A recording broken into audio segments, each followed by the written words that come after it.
नमस्कार विद्यार्थी मित्रांनो, आज आपण इयत्ता 6वी शिकू मराठी आनंदाने इंग्लिश मीडियमचा 7वा धडा घेतोय. आजोबांचा 3 पुडांचा डब्बा. आजोबांचा 3 पुडांचा डब्बा याची किंवा या पाठाची लेखिका आदिती देवधर आहे. यांचा जन्म 1980 साली झालेला आहे. प्रसिद्ध लेखिका, जीवित नदी या संस्थेच्या संस्थापक सदस्य, लोकसहभागातून नदी संवर्धन असे जीवित नदीचे काम आहे. 2016 साली ब्राऊन लीफ फोरम सुरू करण्यात आला. आपल्या देशात एकही वाळलेले पान जाळले जाऊ नये या ध्येयाने हा गट काम करतो. मुले कल्पनाशक्तीचा वापर करून आपल्या पर्यावरणातील समस्यावर कसा तोडगा काढतात यावर आधारित त्यांची स्टोरीज दॅट सॉल्व प्रॉब्लेम अशी आशयाची पुस्तके प्रसिद्ध आहेत. हा पाठ चिकू पिकू जानेवारी 2024 या मासिकातून घेण्यात आला आहे. प्रस्तुत पाठातून प्लास्टिकचा अतिरिक्त वापर झाल्यामुळे निसर्गाचे कसे नुकसान होते, तसेच निसर्गाचे नुकसान टाळण्यासाठी कोणकोणत्या उपाययोजना करता येतील याचे वर्णन कथेच्या माध्यमातून अतिशय समर्पक शब्दांमध्ये लेखिकेने केले आहे. आता सदर पाठात आपल्याला आपण जो प्लास्टिक वापरतो त्याचा अतिरिक्त वापर झाल्यामुळे निसर्गाचे कसे नुकसान झाले आहे आणि हे निसर्गाचे नुकसान टाळण्यासाठी कोणकोणते उपाययोजना करता येतील त्याचे वर्णन कथेच्या माध्यमातून या पाठात आपण घेतलेलं आहे. तर हे सर्व आदिती देवधर यांनी आजोबांचा 3 पुडाचा डब्बा या पाठात आपल्याला याचं स्पष्टीकरण. तर आपण बघूया प्रत्यक्ष पाठाकडे. यश आजीला कपाट आवरायला मदत करत होता. यश आजीला कपाट आवरायला मदत करत होता. कपाटात त्याला एक वेगळ्या आकाराचा डबा दिसला. एकावर एक असे 3 डबे होते. त्याला यश म्हणाला, कसला भारी डबा आहे हा, कोणाचा आहे? प्रश्नवाक्य आहे. कोणाचा आहे? तुझ्या आजोबांच्या कामावर न्यायचा डबा होता तो. आजी म्हणते, तुझ्या आजोबांचा कामावर न्यायचा डबा होता तो. 40 वर्ष त्यांनी हाच डबा वापरला. बघा किती वर्ष वापरला त्यांनी, 40 वर्ष हा डबा वापरला. आजी म्हणाली, डब्याला काय बरं झालं होतं? तर 40 वर्षे? बापरे, मी तर प्रत्येक वर्षी नवा डबा घेतो. यश म्हणाला, का? तुझ्या मागच्या वर्षीच्या डब्याला काय बरं झालं होतं? आजीने विचारलं.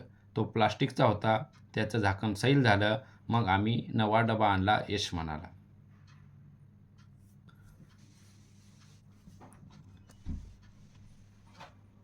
इथं चित्रामध्ये आपल्याला दिसतंय की ते आजी आणि नातू हे संभाषण करतात चित्रात, आणि हे घराचं आपल्याला लोकेशन दिसतं, म्हणजे पूर्ण घरात यांचं संभाषण चालू आहे. इथं आपण बघू शकता. अरे, उद्गारवाचक, अरे, मग तो तुटका डबा कुठे असेल आता? बहुतेक कचऱ्यात टाकला असेल किंवा भंगारवाल्या काकांना दिला असेल, यश म्हणाला. आजी म्हणाली, तुला माहीत आहे, तुझ्या डब्याचे छोटे छोटे तुकडे झाले असतील. एखादा तुकडा कचऱ्याच्या ढिगात पडला असेल किंवा एखादा जमिनीत गाडला गेला असेल. कदाचित कुठल्या तरी टेकडीच्या पायथ्याशी किंवा दरीसुद्धा तो असू शकेल. हे प्लास्टिकचे तुकडे शेवटी कुठे जाऊ शकतात याची माहिती आहे? कुठे? यशने विचारले. नदीत, आजी म्हणाली. कसं काय? पावसाळ्यात वाहणारं पाणी नदीत जातं. जाताना बरोबर कचरासुद्धा घेऊन जातं. तसं तुझ्या डब्याचं प्लास्टिकही नदीत पोहोचलं. नदीतून ते समुद्रात जातात. मासे खाऊ समजून ते प्लास्टिक खातात. प्राणी, पक्षी आणि माणसं मासे पकडून खातात. मग हे प्लास्टिक कुठे बरं जात असेल? आजीने विचारलं. त्यांच्या आणि आपल्या पोटात, यश म्हणाला. आजी म्हणाली, स्टीलचा डबा मात्र बरीच वर्षे टिकतो. डबा तुटला तरी तुटलेल्या स्टीलच्या वस्तू वितळवून नवा डबा तयार करता येतो. यश हे सगळे ऐकून थक्क झाला आणि म्हणाला, म्हणजे प्लास्टिक माती, नदी, मासे, प्राणी, पक्षी यांच्या आणि आपल्यासुद्धा पोटात जातं. हो रे, आजी म्हणाली. आणि बघा इथं चित्रात दाखवलं आहे प्लास्टिक आपण जे वापरतो आणि ही आताची सद्य परिस्थिती आहे.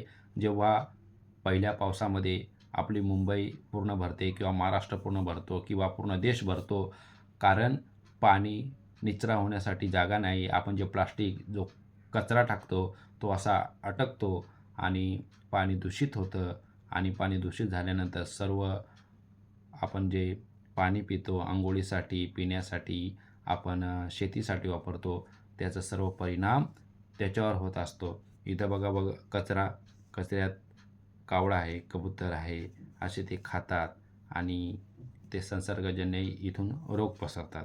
इथं बघा आपण गायला देवता मानतो. ती गाय बघा कचऱ्यात आपण जो कचरा टाकलेला असतो त्यामध्ये ती खाते, तिच्या पोटात जातं, मग तिला पण कॅन्सरसारखे रोग होतात. इथं बघा मासे प्लास्टिक खाताना दिसतात आणि हे मासे नंतर आपण खातो. मग सर्व गोष्टीतून कोणत्या ना कोणत्या गोष्टीतून काय होतो, माणसाला रोगराई होते, कॅन्सरसारखे मोठे मोठे रोग होतात. तर इथं बघा थोडा विचार करून यश म्हणाला, आजोबांचा हा डबा मी वापरू का शाळेसाठी? हो, वापर की, आजी म्हणाली. यशने मनात पक्के ठरवले, यापुढे प्लास्टिकचा डबा कधीच वापरायचा नाही. तर बघा सदर चित्रातून आपल्याला आपण जर निरीक्षण बारकाईने केलं तर हे आपण स्वतः हे केलेलं आहे. हे प्लास्टिकचा वापर आपण केलेला आहे. हा कचरा आपण केलेला आहे. आता ही जी गोमाता इथं कचऱ्यात किंवा जे आपण टाकलेलं केरकचरा असतो हे खाते आणि तिच्या पोटात गेल्यानंतर तिला परत कॅन्सर असे रोग होऊ शकतात. माशांचं बघा, पाण्यातले मासे आपण बॉटल, हे कचरा वाहून आलेला फेकलेला मासे पण समजून खातात. तर असे गोष्टी आपण टाळाव्यात आणि जसं यश म्हणाला की आजोबांचा जो स्टीलचा डबा आहे तोच मी पुढे वापरेन आणि त्याने पक्का निश्चय केला. तर विद्यार्थी मित्रांनो, आपण पण निश्चय करायचा आहे, जेवढा प्लास्टिकचा वापर टाळता येईल तेवढा टाळायचा आणि आपण कापडी पिशव्या सगळ्या गोष्टी आपण निसर्गाकडून घेतो, तर निसर्गाला पण आपलं काही देणं आहे. तर या ठिकाणी आपण आता प्रश्न उत्तर बघणार आहोत. आता इथं आपण विद्यार्थी मित्रांनो प्रश्न बघणार आहोत. प्रश्न पहिला आहे, खालील चौकटी पूर्ण करा. आहे पाठात आलेले डब्याचे प्रकार. आता इथं आहे पहिला कोणता आहे? स्टीलचा. कोणता आहे? स्टीलचा. आणि दुसरा आहे कोणता आहे? प्लास्टिकचा. कोणता आहे? प्लास्टिकचा. पाठातील संवाद करणारा व्यक्ती कोण आहे? आजी आणि तिचा नातू यश. कोण? यश. इथं बघा थोडक्यात उत्तरे लिहा. यशला आजोबांचा डब्बा भारी का वाटला? का बरं भारी वाटला? थोडक्यात उत्तर लिहायचं आहे. कारण आजोबांचा डब्बा हा 40 वर्षापासून जशाचा तसा होता. किती वर्षापासून? 40 वर्षापासून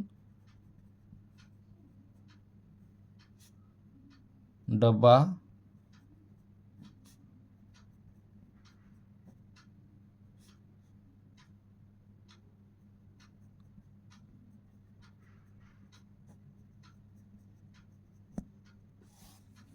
यश शाळेसाठी दरवर्षी नवीन डबा का वापरतो?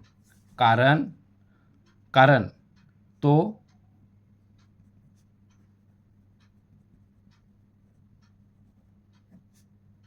प्लास्टिकचा डबा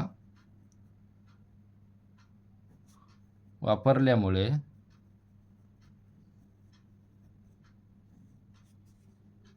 त्याचे झाकण खराब होते, तुटतो तो.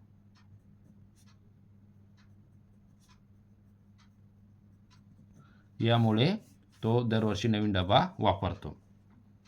आता पुढचा प्रश्न आहे, प्रश्न तिसरा, पाठातील घटना योग्य क्रमाने लावा. आता स्टीलचा डबा बरीच वर्षे टिकतो हे यशला समजले. हे लास्टला येईल. यशने मनात पक्के ठरवले, यापुढे प्लास्टिकचा डबा वापरायचा नाही. कपाटात त्याला वेगळा आकाराचा डबा दिसला.